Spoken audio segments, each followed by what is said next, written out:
नमस्कार, स्वागत आहे आपल्या वैष्णवीस रेसिपीमध्ये। आज आपण बनवूया बेबी कॉर्न मसाला। तर त्यासाठी इथे मी बेबी कॉर्न्स घेतलेले आहेत। तर सर्वप्रथम बेबी कॉर्न्स मी कट करून घेणार आहे। डायमंड शेप मध्ये हे बेबी कॉर्न्स कट करून घेत आहे। तुम्ही तुमच्या आवडीप्रमाणे सिंपल कट सुद्धा करू शकता। अशाच प्रकारे सर्व कॉर्न्स कट करून घेतले। त्यानंतर यासाठी लागणारा मसाला आपण तयार करूया। तर एका पॅन मध्ये 2 चमचे धणे घेतलेले आहेत। तसेच 1 चमचा जिरं आणि दालचिनी घालून मसाले सुगंधित होतपर्यंत भाजून घ्यायचे आहेत। मसाल्यांचा रंग हलकासा चेंज झाला आहे आणि सुगंध सुद्धा येत आहे। तर यावेळी आपण गॅस बंद करून घेऊ। हे मसाले थंड झाले की मिक्सर जार मध्ये घालायचे। या मसाल्यांची फाईन अशी पावडर तयार करायची आहे। नंतर गॅसवरती एका पातेल्यामध्ये पाणी गरम करायला ठेवलं।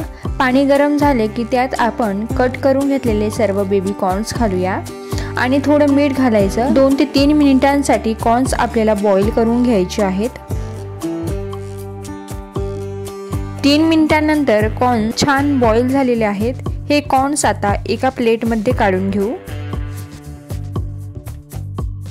बेबी कॉर्न्स बॉईल करून तयार आहे आणि सोबतच आपण भाजून घेतलेल्या मसाल्यांची पावडर सुद्धा तयार आहे।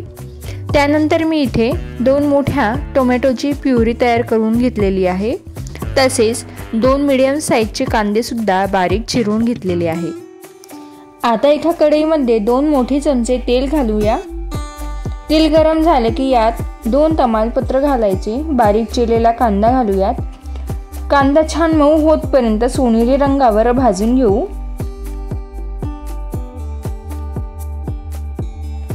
आता यात 1 चमचा आले लसूण पेस्ट घालायची। लसणाचा कच्चेपणा जाईपर्यंत साधारण मिनिटभर परतवून घेऊयात। यानंतर टोमॅटोची प्युरी घालूयात।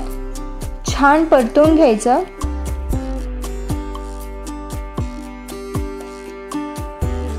चवीनुसार यात मीठ घालून टोमॅटो छान शिजवून घ्यायचा आहे।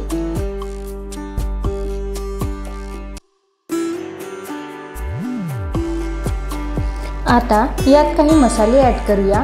पाव चमचा हळद, 1 चमचा लाल तिखट, 1 चमचा किचन किंग मसाला आणि आपण तयार करून घेतलेल्या मसाल्यांची पावडर घालायची आहे 2 चमचे। सर्व मसाले व्यवस्थित मिक्स करून शिजवून घ्यायचे आहेत। गरजेनुसार थोडंसं पाणी ॲड करा, यामुळे मसाले करपणार नाही। पाणी घालायचं आणि पुन्हा सर्व मसाले तेलात छान परतवून घ्यायचे। 1 ते 2 मिनिट मसाले मंद आचेवर परतवून घ्यायचे। मसाल्यांना असं कडेनं तेल सुटायला लागलं की समजायचं मसाले व्यवस्थित शिजल्या गेलेले आहेत। आता यामध्ये बॉईल करून घेतलेले बेबी कॉर्न्स घालूया। कॉर्न्स घालून सर्व मसाले व्यवस्थित बेबी कॉर्न्सला लागल्या जाईल अशा पद्धतीने मिक्स करून घ्यायचं।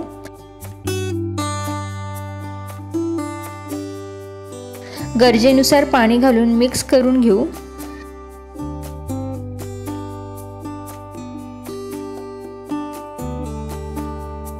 कढईवर झाकण ठेवून ही भाजी आपण साधारण 7 ते 8 मिनिट शिजवून घेणार आहोत।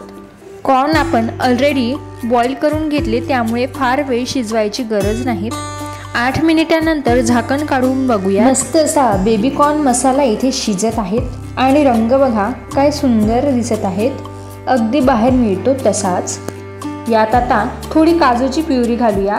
5 ते 6 काजू थोडं पाणी घालून मिक्सर मधून फिरवून अशी प्युरी तयार करून घेतली आहे। ही काजूची प्युरी यामध्ये घालायची, मिक्स करून घ्यायचं आणि आता झाकण ठेवून अगदी 1-2 मिनिट शिजवून घ्यायचं। 2 मिनिटांनंतर यात थोडी कसुरी मेथी घालूया। छान अशी हाताने क्रश करून घाला, म्हणजे छान असा फ्लेवर भाजीत उतरणार। मिक्स करून घेऊ। आता परत झाकण ठेवून एक वाफ काढून घ्यायची। वाफ काढून घेतल्यानंतर यात थोडी कोथिंबीर घालूया। तर बघा तयार आहे मस्त असा चमचमीत अगदी रेस्टॉरंट स्टाईल बेबी कॉर्न मसाला। हा बेबी कॉर्न मसाला गरमागरम सर्व करा। हा बेबी कॉर्न मसाला तुम्ही चपाती नान बरोबर खाऊ शकता किंवा मग जीरा राईस सोबत सुद्धा खाऊ शकता। जर तुम्हाला ही रेसिपी आवडली असल्यास व्हिडिओला लाईक करा, शेअर करा आणि चॅनलवर नवीन असाल तर चॅनलला नक्की सबस्क्राईब करा. पुन्हा भेटूया अशाच नवनवीन रेसिपींबरोबर. तोपर्यंत धन्यवाद.